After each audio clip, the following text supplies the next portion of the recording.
Hey, do you need a setup for the UMP mods this week at Volusia?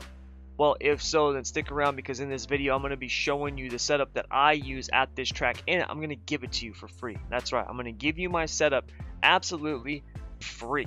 All that and more right after this.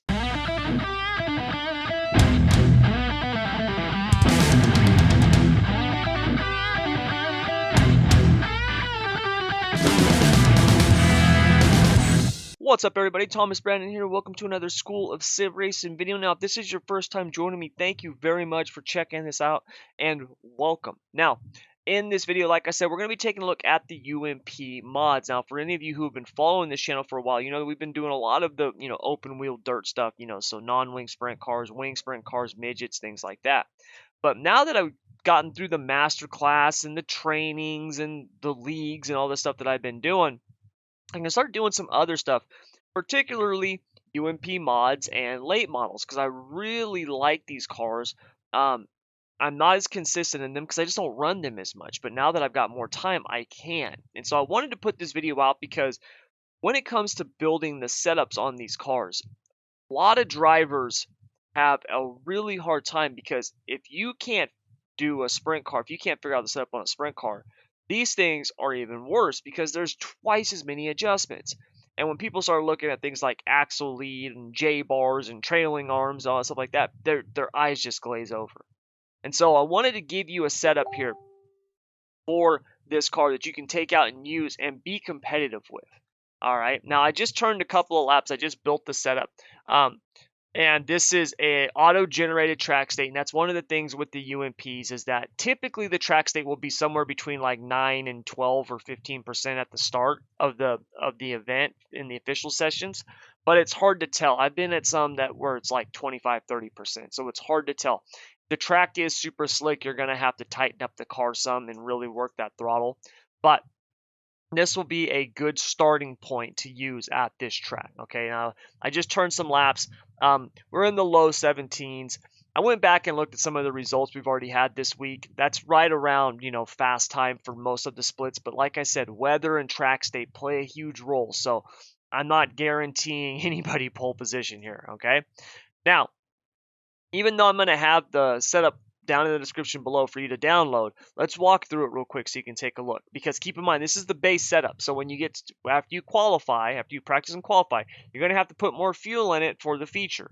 I think the feature will be like 10 gallons or something like that. So anyways, tire pressures, we've got 10 pounds on the right side. We've got 8 in the left front, 9 in the left rear. Stagger is at 1/2 inch on both the front and rear. Toe in, I've got it straight up. Steering ratio, offset, those are really more driver preferences, whatever you're more comfortable with. And then brake pressure bias, I've got at 50%. On my springs here, I got a 525 in the right front with a 500 in the left front. 4.8 shock and 4.5 shock. Camber and caster. Wheel spacing on the right front, I've got it at 1 inch. Okay. Down on the rear, 250 spring in the right rear, 150 in the left rear. Straight 5 shock on the right rear, 9.2 on the left rear. Wheel spacing on the left rear is at 1/2 inch. Wheel spacing on the right rear is at 1 inch. Chassis J-bar 12. Droop chain 26.5. And then, like I said, I've got 5 gallons right now because of the fact that we are, it would be like qualifying. And then my axle J-bar is down at 6. I always run my axle J-bar as low as I can get it, whether it's late models or UMP mods. That's right. That's just where I run it. And then I've got 2/16 axle lead in it right now and a 499 gear, okay? So let's go run a couple laps real quick so you can have kind of an idea of what we're looking at. Now, one of the things I absolutely love about these cars, and I'm going to need to move this out of the way real quick because that's going to be like really high and in my way.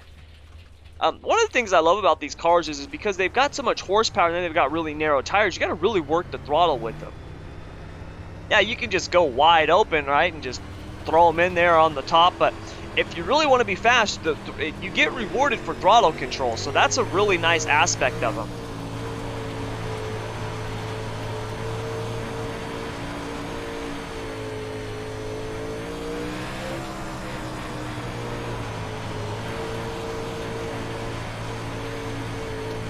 And of course at Volusia, I mean, you've got no shortage of lines that you can use, whether you want to go high, you want to go low. I actually like to run almost like a diamond line, especially in qualifying, just because the wall can come up so quickly on you when you're exiting turn 4. So I kind of cut down on there.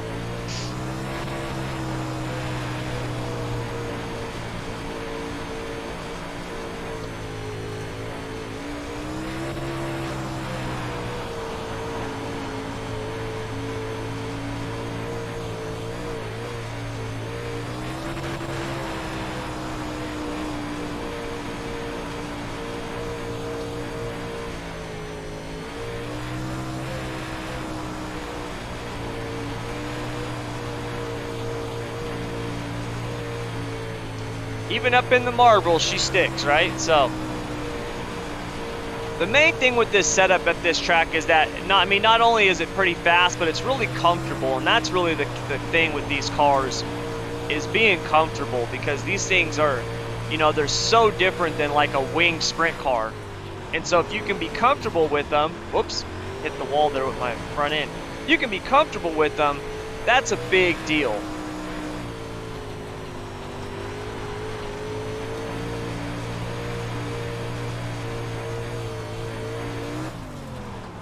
Alright, so as you can see, the setup works really good, nice and smooth. The car's not twitchy or all over the place or anything like that. If we look at our lap times here, you can see, down same area that we were in, this first section there, except for the one, obviously, where I hit the wall. But, nice, like I said, consistent setup. Now, like I said a little bit earlier, if the track is super slick, then you're going to have to tighten it up some, okay? But, just take some pressure out of the rear tires, maybe move the right rear end half an inch, and good, right? I mean, like that. There's not a whole lot that you got to do to this thing, maybe soften up the right rear spring or something like that. So it's not like you got to go out and just make these crazy, build a whole new setup from the ground up. This setup will work. I've tested it on multiple track states. It'll work, and it'll work well. All right.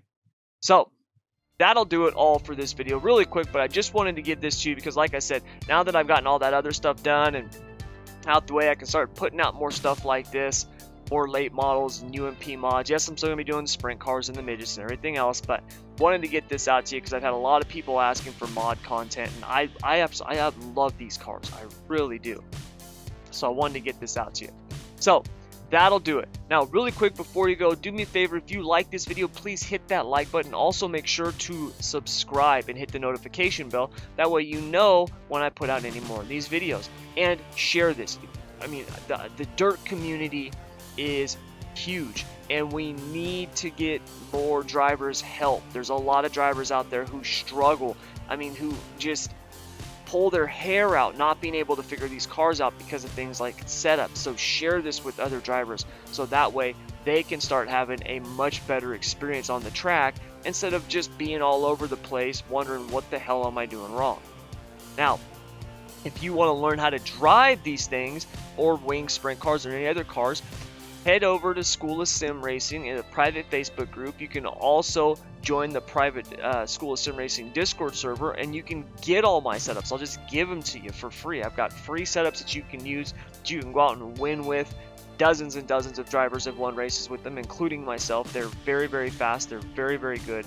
And you can go out and you can have those for free. And not only that, you can be a part of probably the fastest growing sim racing community online today, with a ton of just awesome people who will help you with anything, whether it's how to set up your steering wheel, or how to what adjustments to make to different leagues. I mean, any type of question you have, there's somebody in there who's willing to help you, which is just awesome, because that's a big change from what we find with most of the people, and not most of the people, but a lot of people in the dirt sim community who are just I don't know, I don't want to say anything rude, but they're not that cool, okay? So if that sounds good to you, I'll have links for all of that down in the description below. But that'll do it. As always, thank you very much for joining me. Until next time, I want to wish you good luck and good racing. Take care.